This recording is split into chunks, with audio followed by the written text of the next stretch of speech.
الحمدللہ رب العالمین والصلاة والسلام علی سید الانبیاء والمرسلین اما بعد فاعوذ باللہ من الشیطان الرجیم بسم اللہ الرحمن الرحیم۔ روحانی پاورفل وظائف میں سے آج ایک ایسا سبق کہ اٹکا ہوا ہر کام مکمل ہو جائے، اٹکا ہوا ہر کام ہو جائے گا۔ چونکہ کافی دوست احباب ہیں، وہ رابطہ کرتے ہیں کہ یار ہمارے کام اٹکے ہوئے پڑے ہیں، ہمارے کام رکے ہوئے پڑے ہیں، ہماری شادیاں رکی ہوئی پڑی ہیں، ہمارے نکاح رکے ہوئے پڑے ہیں، ہماری رخصتیاں رکی ہوئی پڑی ہیں، ہماری نوکریاں رکی ہوئی پڑی ہیں، ہم جو بھی کام کرتے ہیں تو اس میں رکاوٹ آ جاتی ہے۔ تو یہ آج کا ایک ایسا وظیفہ ہے کہ جو ہر قسمی کام جو بھی رکا ہوا ہے، ہر رکا ہوا کام ہو جائے گا، اور مجرب شدہ وظیفہ ہے بزرگوں کا، مجرب شدہ وظیفہ ہے۔ روحانی وظائف میں سے یہ کمال مجرب شدہ ہے، جتنا بھی اسے مجرب شدہ کہیں اتنا کم ہے۔ ہر رکا ہوا کام اس وظیفے سے ہو جائے گا انشاءاللہ العزیز۔ تو کوشش کریں ہر جائز کام جو رکا ہوا ہے اس کے لیے کریں، کیونکہ آج کل کا دور ایسا آیا ہے کہ لوگوں کا کوئی بس نہیں چلتا، کسی چیز پر جب بس نہیں چلتا جادو ٹونے کی طرف بھاگ جاتے ہیں، جا کر اپنی دولت کو خراب کیا اور دوسرے کے لیے بنوایا۔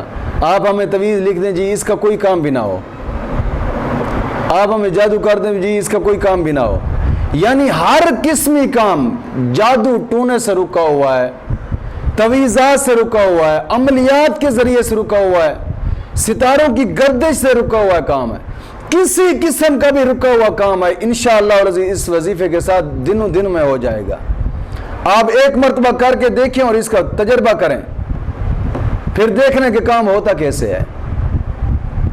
لیکن یاد رکھیے گا ہر جائز کام کے لیے اس کو کریں، اور نماز کی پابندی کریں۔ ہر نماز کے بعد 11 مرتبہ کلمہ طیبہ اور 11 مرتبہ درود پاک کا ورد ضرور رکھیں۔ دوستو نماز بڑی اہم چیز ہے، نماز نہ پڑھنے سے گھروں میں نحوستیں پیدا ہو جاتی ہیں، طرح طرح کی لڑائیاں جھگڑے ہوتے رہتے ہیں، طرح طرح کی مصیبتیں پڑ جاتی ہیں۔ ایسا ہے کہ جب گھر میں کچھ دین کی طرف رغبت بھی نہ ہو تو ظاہری بات ہے معاملات تو پھر بگڑنے تو دین سے دوری کی وجہ سے حالات گھر کے بھی خراب ہو جاتے ہیں، انسان ذہنی پریشانی میں بڑھ جاتا ہے، کوئی کام نہیں ہوتا، جس کام کی طرف ہاتھ بڑھاتا ہے وہ کام وہیں کا وہیں رہ جاتا ہے، جس کام کی طرف قدم اٹھاتا ہے وہ وہیں کا وہیں رہ جاتا ہے۔ تو کوشش کریں نماز کی پابندی کریں، اور یہ وظیفہ نماز کی پابندی کرنے سے ہی آپ کو فائدہ مند ثابت ہوگا۔ نماز کی پابندی کریں، ہاں یہ نہ کریں کہ نماز صرف کام کے لیے کر رہے ہیں نا، اللہ کی رضا کے لیے نماز پڑھیں کہ ہمارا رب ہم سے راضی ہو جائے بس۔ ہر نماز کے بعد 11 مرتبہ کلمہ طیبہ اور 11 مرتبہ درود پاک کا ورد کریں، اور پھر اس وظیفے کو کریں۔ جو بھی کسی قسم کی مشکلات ہیں، کسی قسم کی رکاوٹ ہے، انشاءاللہ العزیز ختم ہو جائے گی۔ اور یہ وظیفہ چاشت کی نماز ادا کرنے کے بعد پڑھنا ہے۔ نماز چاشت ادا کریں، 2 رکعت پڑھ سکتے ہیں، 4 رکعت پڑھ سکتے ہیں، جتنے بھی پڑھ سکتے ہیں۔ چاشت نماز ادا کرنے کے بعد سلام پھیرنے کے بعد فوراً 152 مرتبہ سورۃ علم نشرح پڑھنی ہے، 152 مرتبہ۔ جس مقصد کے لیے کام کریں گے اول آخر درود پاک پڑھ لیں تو بہتر ہے، نہ پڑھیں گے تو کوئی مسئلہ نہیں ہے۔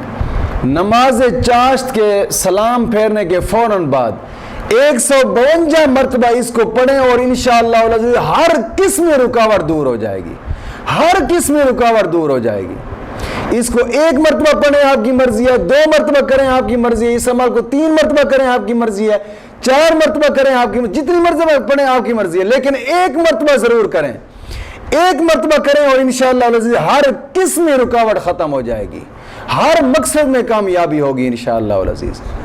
مولا کریم دین متین کی سمجھ عطا فرمائے.